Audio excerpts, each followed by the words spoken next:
আসসালামু আলাইকুম, welcome to my channel.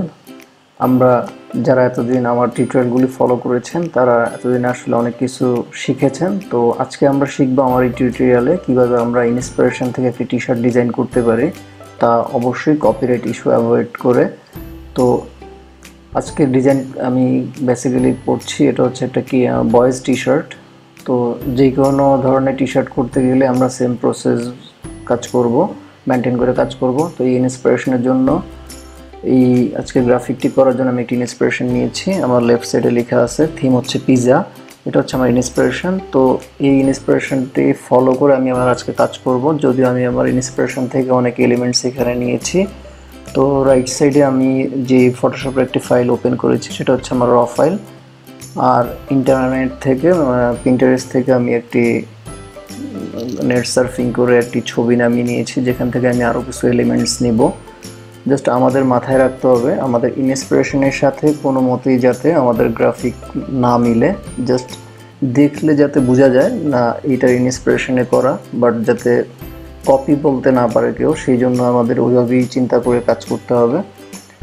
এবং প্রফেশনালি যারা কাজ করেন বিভিন্ন ইন্ডাস্ট্রিতে, যারা টি শার্ট ডিজাইন করেন বা বিভিন্ন ডিজাইন সেক্টরে নিয়োজিত আছেন, আমরা সবাই এই প্রসেস মেনটেন করে কাজ করি। তো এখানে প্রথমে আমি যে ইন্সপিরেশনের ছবিটা আমি ড্র্যাগ করে নিয়ে এসেছি। এখন একটি লেয়ার ওপেন করে সেই লেয়ারে আমি জাস্ট ফটোশপের ব্রাশ দিয়ে নর্মাল সলিড ব্রাশ নিয়েছি একটি নতুন লেয়ারে। এবার এখান থেকে আমি কিছু পার্টস জাস্ট ড্রয়িং করব। এখান থেকে ঠিক যতটুকু অংশ নিলে কপিরাইট ইস্যু অ্যাভয়েড করা যায়, ঠিক ওইটুকু অংশই আমি নেব এখান থেকে। তো আমি প্রথমেই এখানে উপরের থেকে কিছু অংশ নিয়ে নিচ্ছি ব্রাশ টুলের মাধ্যমে।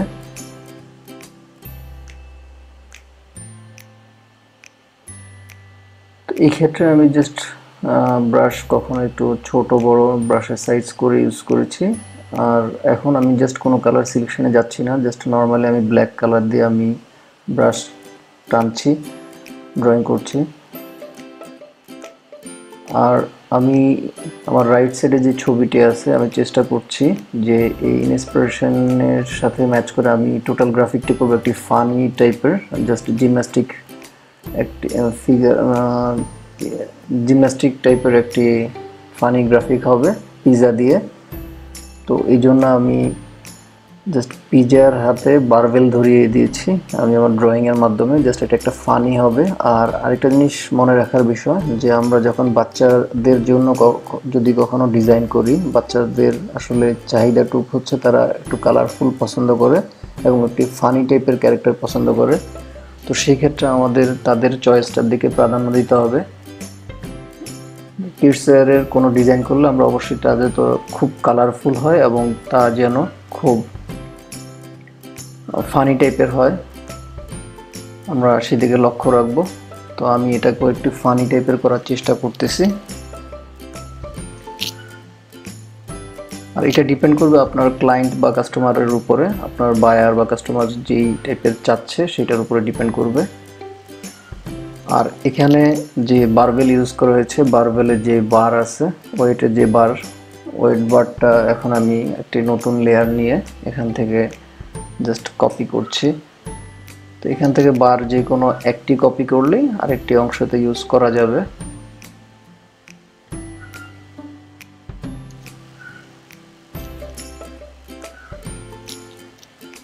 একটি বার এখন কপি করা হয়ে গেল।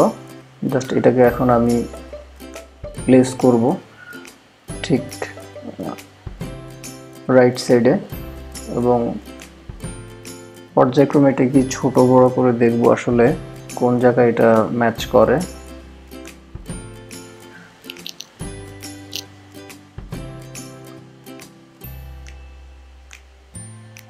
জাস্ট আরেকটু বড় করতে হবে, সামান্য বড় করে নিচ্ছি। এবার হচ্ছে এটার কালারটা ম্যাচ করে দিলে হয়তো বোঝা যাবে কালারটি ম্যাচ করেছে। এবার লেফট সাইডে এনে এটাকে রোটেট করে টোটাল বারটির লেয়ারগুলো মার্জ করে দিলাম। আর আমি এখানে যে কালারগুলি আঁকার জন্য ইউজ করেছি, ড্রয়িং করার জন্য, এই কালারগুলি জাস্ট আপাতত ড্রয়িং করার জন্য, এই কালারগুলি এখনও ফিক্সড করিনি। আমরা একদম ড্রয়িং করার সর্বশেষ আমরা কালারগুলি ফিক্সড করব যে আসলে কোন কালারটি এই গ্রাফিকটার সাথে ম্যাচ করে। এইবার হচ্ছে আমার রাইট সাইডে যে আরেকটি নেট থেকে নেওয়া ছবি, সেইটার থেকে আমি কিছু অংশ নেব। এখান থেকে আমি যেই লেগ এবং শুজ আছে সেই অংশটুকু কপি করব। সেটার জন্য আমার আরেকটি লেয়ার নিতে হবে। আরেকটি লেয়ার নিয়ে পর্যায়ক্রমে আমি এখান থেকে লেগ নিলাম। ফার্স্টে লেগ নেওয়ার পরে এখান থেকে শুজগুলি কপি করছি। আর আপনি আপনার বোঝার সুবিধার্থে প্রত্যেকটি লেয়ার ইন্ডিভিজুয়াল রাখতে পারেন এবং সেই লেয়ারগুলোর মধ্যে আপনি নাম লিখে রাখতে পারেন। এটা আপনার কাজের সুবিধার্থে করতে পারেন। এখন মোটামুটি শুজ এবং লেগ কমপ্লিট হয়ে গিয়েছে। এখন পিজার মধ্যে যেসব এলিমেন্টসগুলো দেয়া থাকে সেই সব এলিমেন্টসগুলো আমরা দিয়ে নেব এবং এটাকে ফানি ক্যারেক্টার করার জন্য এখানে আমরা কিছু এটা নোজ বা আইজ, আইব্রো এগুলা দিব।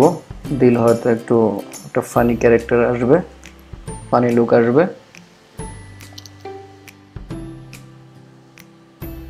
এবার হচ্ছে মেইন বডির মধ্যে আমরা কালার দিব।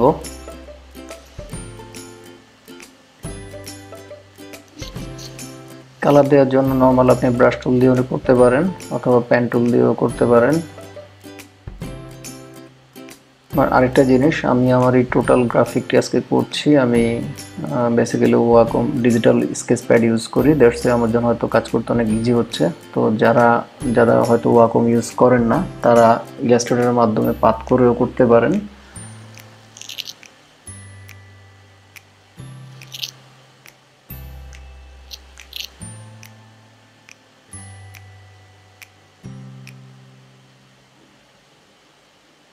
কাজের সুবিধার্থে এবার আমি একটি পেজে নিয়ে আসছি আমার কাজটিকে। এবার গ্রাফিকের মধ্যে একটু ডেপথ বাড়ানোর জন্য আমি ব্ল্যাক কালারটা একটু বেশি ইউজ করছি।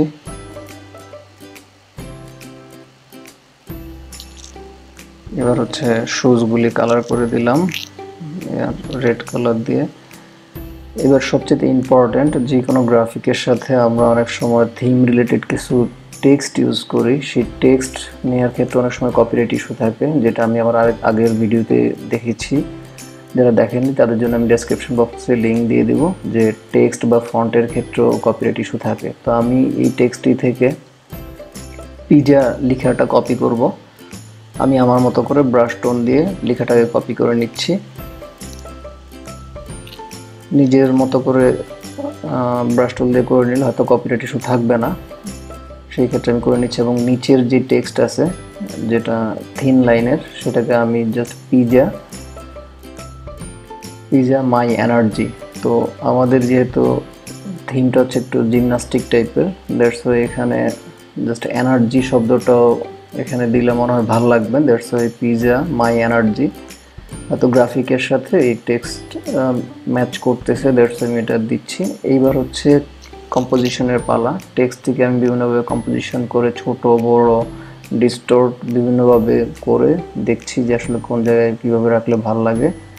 দেন কালার সিলেকশন করে কালার দিচ্ছি। এইবার হচ্ছে কাজের মধ্যে অর্নামেন্টেশনের পালা।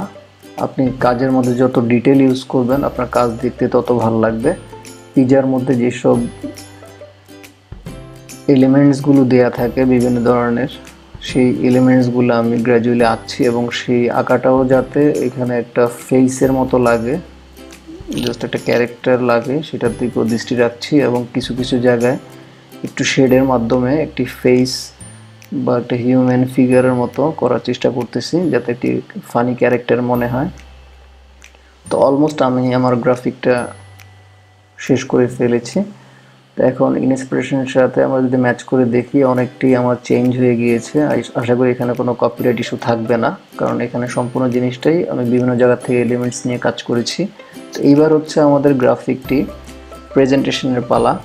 আমরা কোনো একটি ওভারভিউতে বা মকআপের মধ্যে বসিয়ে দেখব আমাদের ডিজাইনটি দেখতে কেমন হয়েছে। আসলে আমরা যত ভালো ডিজাইন করি না কেন, মেইন প্রেজেন্টেশনটা যদি ভালো না হয় তাহলে আপনার ডিজাইন সেল হবে না, সেলেবল হবে না। তো আমরা যে কোনো ডিজাইন করলে অবশ্যই তা কোনো মকআপে বা ভালো ওয়েতে প্রেজেন্ট করার চেষ্টা করব।